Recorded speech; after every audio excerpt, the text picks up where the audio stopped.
Meanwhile, Chief of Staff to the President, Femi Gbajabiamila, says President Tinubu diligently reviewed the list before submitting it to the Senate. He called the list a balance between political shrewdness and experienced technocrats.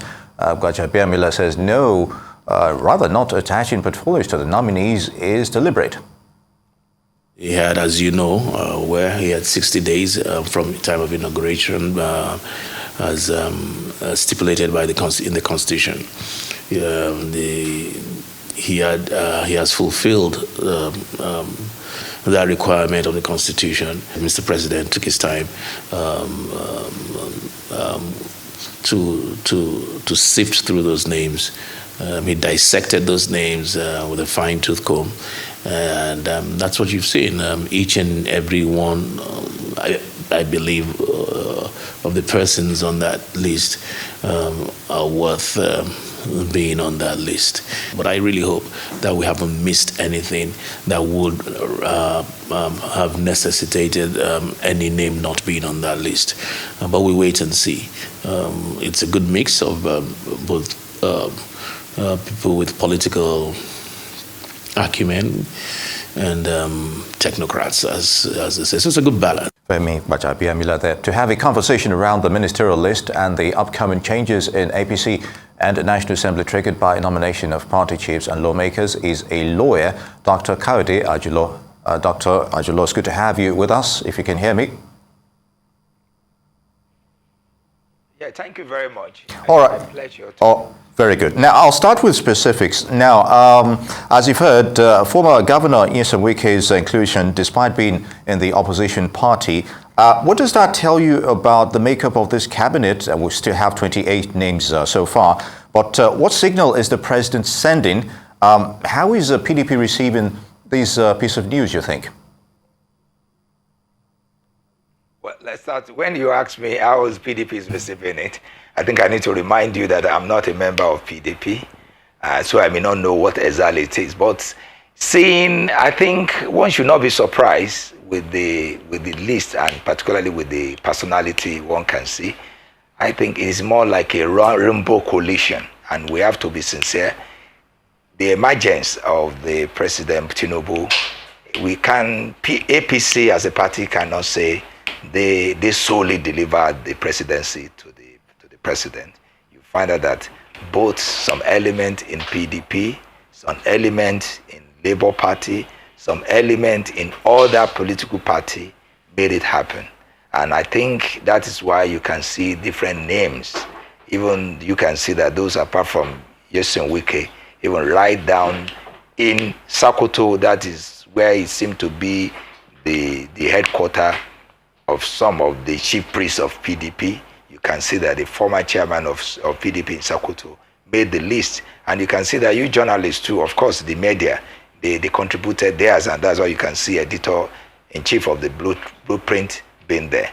And it is more like if you remember, the president, that's Tinubu, has even mentioned it, that he is going to be a fusion of a politician, of a technocrat, and let me use another word, those one way or the other that have contributed. And apart from contributing, and even when you check that name very well, you find out that some never even contributed anything but to ensure stability, to ensure security. If you remember, one of the issues some people are with President Buhari is treating some people like outcasts, because that's why the issue of 95% and 5% comes in.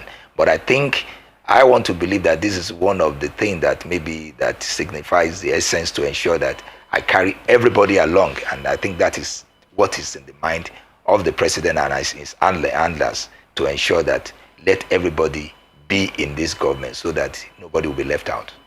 But is that how it should be done, the way that these ministerial nominees are created or found, due to the fact that they helped the president get into his current position? Should it really be conciliatory or a position that's given as a thank you for such hard work on behalf of my campaign, or should it be individuals who, whether or not they worked on getting the president into his seat? Should it be individuals who have more to offer, those who have a deep need for public service, etc.? Because it seems like more of a recycling of best friends of the president list. Whether or not those individuals can do the job is left to be seen. But what do you make of the way these lists are comprised and the way people haggle, lobby, and almost break the bank in order to be seen on it?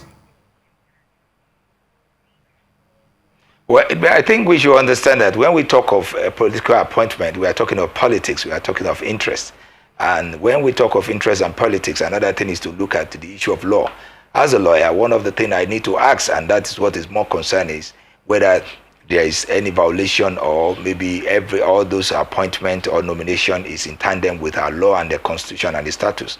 I want to believe that that's what it is, because the president has a prerogative to choose whosoever he wishes to be in his cabinet. Meanwhile, the National Assembly, that's why you see that after nominating, the National Assembly will be the one to confirm. And that's when the issue will now be about their competence, about their suitability, and about all that. So as it is, the president has done his, and he believes that these are the people that should be in his cabinet. It is now, the ball is now in the court of the National Assembly to sit down, to sweep, to check, to review, and as much as possible to ensure that whosoever that will be called the Minister of the Federal Republic of Nigeria will be the one that we can be so proud of, and we believe that we do what is expected to that office. And I believe that's what it is. And again, when we talk of politics, it is of interest. And if you remember, I mentioned something that it is not an affair of those that really only work for the government or for the president to win this election. Don't be surprised that by the time you check, there are some other agencies that may have interest in some areas in Nigeria. I know of sometimes when some of the international donors can easily say, for this area, we believe this is the person that can deliver the work better. And if they suggest it to the president, and if the president should say, yes, I want such kind of person, despite the fact that maybe during the election, the man is somewhere in a winter somewhere, but will be part of it. But what matters most, and I think we should not waste our time on that politics is about interest. Is as long as an interest is being taken care of, we will see what it is. And we should know one thing here, that everything, when you discuss interest, you discuss the security, you discuss stability, and again, like there are a lot of political IOU that has to be redeemed, and it may be through this process. So when we're talking of the ministers of the Federal Republic, it comes across and surpasses many expectations and many permutation. We don't even know what the president is thinking. We don't even know the reason why so person should be there. And when you mention the issue of recycling, it is so obvious. It's so obvious that it's so surprising that by the time you go through the list of 27, I'm so sure, and I'm sure it's more than that, more than almost 7 to 8 are core PDP members that you can find there. And one other thing that surprised me here is, by the time again you check the list, all the real campaigner, those who have seem to have broken their legs, their head over this election, you find out that you find them wanting. We can't see them. I think that one tells you that this thing is even more than winning the election. This is even more than campaigning for me. This is more than being my friend. This is more than, there are a lot of interest that has been taken care of, and that's what is palming out now. And I think it's for us to see what it is. And again, we should not forget one thing which I mentioned. Looking at the position of the law, the president has the prerogative to choose whoever that he wishes to be in his cabinet, and why the National Assembly has the right and the power and the duty to look at it, review whatever is being presented, and anybody found wanting to cease, because the minister's a cabinet office is so huge. We are talking of the Federal Executive Council in Nigeria. Whosoever that is there, it is the duty, and if I want to use the word prerogative, of the National Assembly to ensure that whosoever that should be called a minister should be the real minister, not that it should be a joy for boys. Very good, Dr. Ajulo. And as you rightly mentioned, talking about surpassing expectations, 6 women made the nomination list. Can we expect more in the next batch of nominations? And what impact will that have on gender-sensitive expectations here? Well, if you remember, and I'm sure you know that I preach equity, I preach equality. It will be my joy, and I believe I need to urge that when we are talking of gender equality, the issue has been within the 35%. So I've been one of those that believe that it should be the proportion to the numbers of the women we have in the country, which even if we are thinking about, we're talking about 60%. But if we've agreed that it's 35, and I believe whatsoever the president is going to give us should not cut short of that 35%. And I believe now we have about 6 or 7, and he still has some other appointment to be made. And I believe with that, he should use that one to correct this issue of gender inequality. And I think we need to give it to him. The names and those we've seen there, I think they are those that I believe they really worth the salt. Though it now depends on the ministry where they'll be posted to. But I think going through their profile, I think one needs to say kudos to that, and I believe women need to support their own. With how important and how much of a hotcake being on this ministerial list must be, and with 13 positions left, give or take, for the president to nominations for him to disclose, the women folk, I don't know if we're really holding our breath for any more to be on the list, but it is a step in a direction.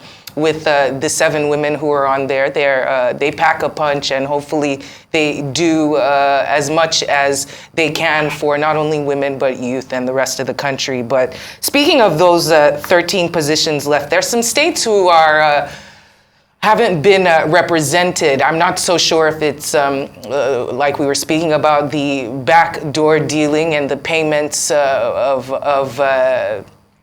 the president on behalf of those who have supported him or been with him since the very beginning. But it's Adamawa, Bayelsa, Gombe, Kano, Kebbi, Lagos, as well as Nasarawa, Osun, Yobe, and Zamfara. What do you make of the delay in those states having any representatives? If it's any reason to raise any eyebrows, or is it just one of those situations where, 13 more people need to be named and they just haven't? Well, I think I need to quickly say this. As a lawyer, I've checked the law.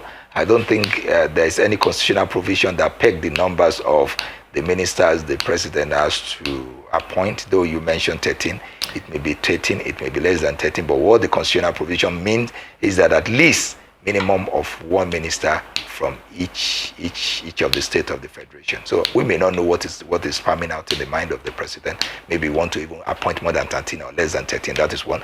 Then on the other issue, you should know, Section 147 of the Constitution has already stayed clear that Nigeria must have a ministers. And again, recently, I think by the 5th Amendment, it has even stipulated within the time frame, that is 60 days, of which the president must present his nominees to the National Assembly. Another unresolved issue is, and that is the question I think we should be discussing, what will happen in a situation the president failed to meet the deadline? Unfortunately, I don't think there's any penalty, but as it is, he has met the deadline, and out of the required 36 or 37, if we had the FCT, 27 has been so nominated. To me, if one wants to apply the doctrine of substantiability, it can be said that the president has substantially make his appointment, waiting for the rest. And I think, and this is a political issue, political question, and I don't think we need to really overbid the issue. All that is required is to wait eagerly for the president to appoint the rest, particularly to represent all those states you mentioned. And I believe the people of the state need, they are waiting too, and I believe that will be done as soon as possible. And we have to know one thing. I'm not speaking for the president, so I may not know what is in mind. I'm just thinking from the way the whole thing is coming out. Very good point noted, Dr. Kayode Ajulo, a lawyer. I would like to thank you for your perspective on the current ministerial list, which has been, we're still expecting more to come. I would like to thank you for that.